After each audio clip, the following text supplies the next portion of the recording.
This is my rebuttal and closing statement for the opposition. The proposition should not win on the basis that the proposition had proposed a new idea in the rebuttal.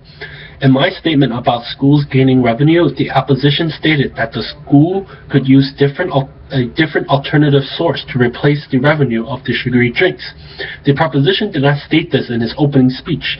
This counts as a new idea and should be removed. And also on this note, the proposition should not win on that basis.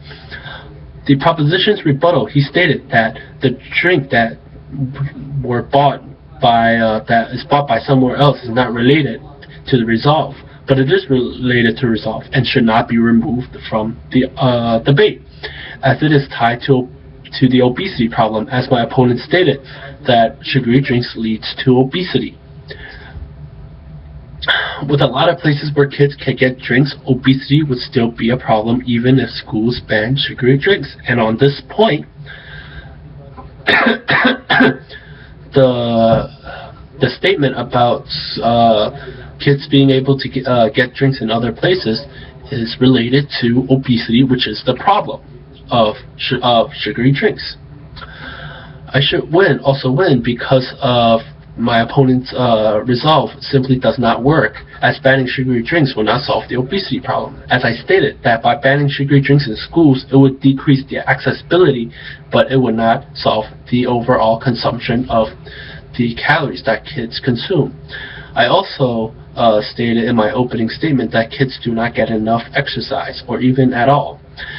They are going to get fat or obese regardless, and if the government passes legislation on banning sugary drinks, it would lead to an increase in taxpayers' money because they have to cover for the revenue.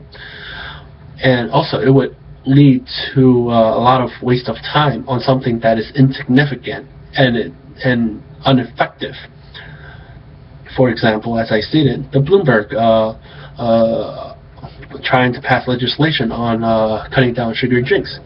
I believe that sugary drinks should be sold in primary and secondary schools, as it would help fund programs in schools like Utah, for example. As I stated, in that secondary schools would earn that estimated that they earn about 3.25 million to 3.75 million.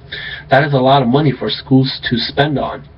This is my closing statement, and I believe that the judges should vote on my resolve of having sugary drinks being sold in primary and secondary schools.